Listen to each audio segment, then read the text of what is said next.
We're still talking about West Asia, and this is a new pact that has been formed between Saudi Arabia and Turkey and also Pakistan. A potentially new crucial security alignment is taking shape in West Asia. Saudi Arabia, Turkey and Pakistan signed a joint defense agreement in Mecca at a time of escalating regional instability. And remember, this, Eric, is in order to deepen security cooperation amid heightened military tensions in the region and the conflicts in the West Asian region. In a region, in fact, that has been shaken by war, missile attacks and mounting uncertainty, three Muslim nations are moving closer together, a pact in what could become one of the most vital new security arrangements in the Islamic world in the recent years.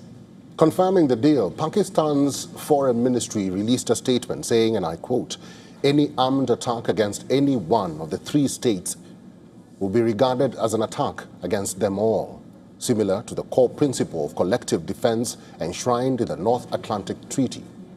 The pact is signed after a high-profile meeting involving Saudi Crown Prince Mohammed bin Salman, Turkish President Recep Tayyip Erdogan, Pakistani Prime Minister Shehbaz Sharif, and Pakistan Army Chief Asim Munir. And the timing is what is most striking. The West Asian region, remember, has been in turmoil since the 7th of October 2023, when Hamas had attacked Israel. And the crisis has deepened further after the US and Israel struck Iran, triggering retaliatory threats across the region. Saudi Arabia has faced attacks from Iranian-backed Houthis in Yemen and the Shiite militias in Iraq, while tensions around the Strait of Hormuz have only exposed the vulnerability of Gulf energy routes. The agreement builds on long-standing military ties. Pakistan has trained Saudi forces for decades, while Turkey and Pakistan have cooperated on warships, training aircraft and defense technology. In 2023, Saudi Arabia agreed to buy Turkish drones in what Ankara described as its largest defense export deal.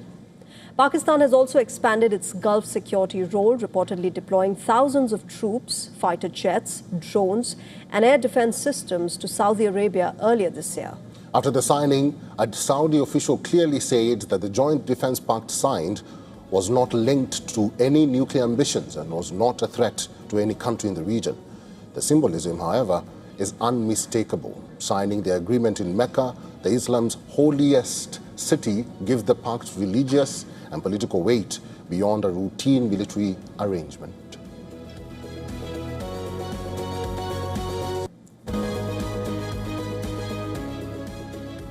Retired Colonel David B. Desroches is a professor at Thayer Marshall Institute and former Deputy Director for Peacekeeping in the Office of the Secretary of Defense. Is now joining us live from Maryland, United States. Colonel David, thank you very much for your time and welcome to the program once again. I just want to know from you, Saudi Arabia is posturing itself against the Yemen or the Houthis. Do you think this security or defense pact, this new defense pact, will change that dynamic? No, I don't. I think that the Houthis are taking action for two reasons. The first is their own internal issues there. There's sort of an uneasy peace that was established between the Houthis and Saudi Arabia in 2018. I think that when the Houthi leadership went to Iran for the Supreme Leader's funeral, they basically got leaned on pretty heavily by the Iranian authorities, who said, look, you're not playing a part in this role. And of course, the Saudis bombed the airfield in Sana'a to try to prevent their return, and got the worst of all worlds. They didn't bomb it effectively, and they really irritated the Houthis. So there's an internal Saudi-Houthi dynamic going on here. The Houthis feel that they have more leverage, and they want more from the Saudis. The Saudis are feeling besieged because they've been attacked from Iranian proxies in Iraq, from Iran itself, and from the Houthis. They want manpower and military expertise, and both of these countries have it, but I think they're unwilling to commit it. And then finally, I think it should be known that all three of these countries, Iran has fired missiles into all three of these countries in the last 3 years. So at the end of the day, they see a destabilizing country that has not hesitated to take military action against them. So it seems to make sense that there should be some form of alliance. But the Pakistanis are very, very hesitant to be the foot soldiers for somebody else. Colonel Tirush, good evening, Shreya this side. As far as this pact is concerned, it also will affect the dynamics that are playing out in the West Asian conflict. Saudi Arabia right now finds itself embroiled in the Iran war, perhaps not so much in the beginning in February this year, but now it finds itself at the center of the Iran war.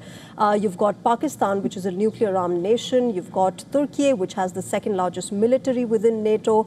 How do you see the dynamics now playing out in the West Asian conflict vis-a-vis the Iran war as well?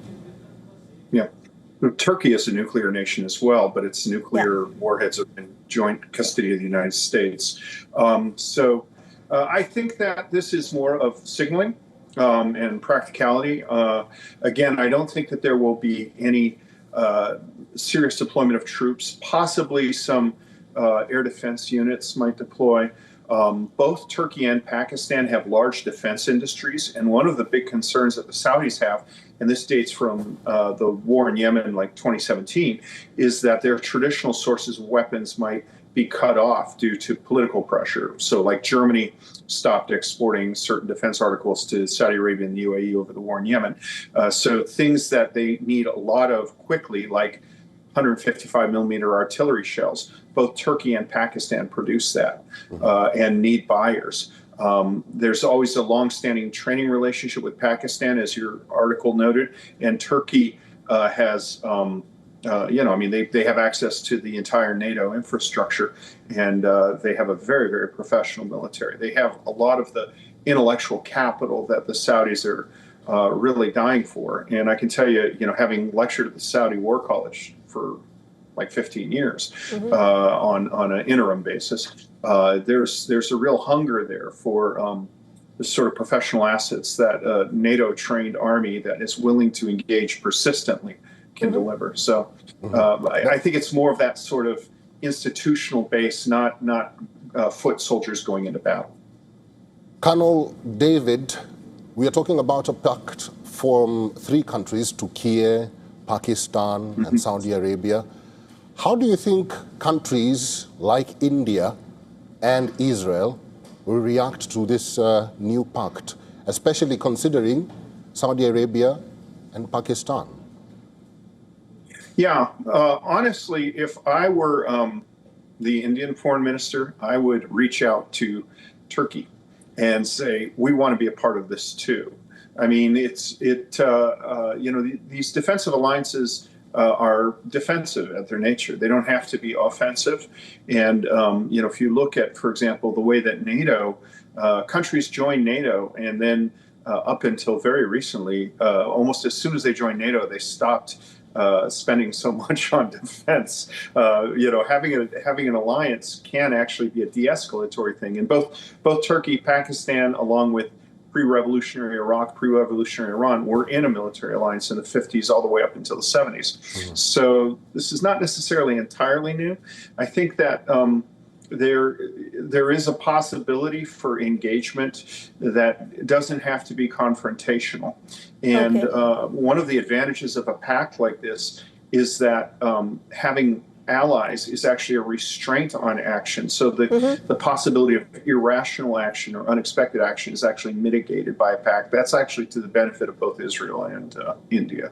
Okay, we'll have to see how this moves forward. For the time being, just a while back, we did have a response coming in from the External Affairs Ministry saying they're closely monitoring this pact and the situation. I'll leave it there. Colonel David Tirush, thanks very much for joining us on WION and sharing your perspective.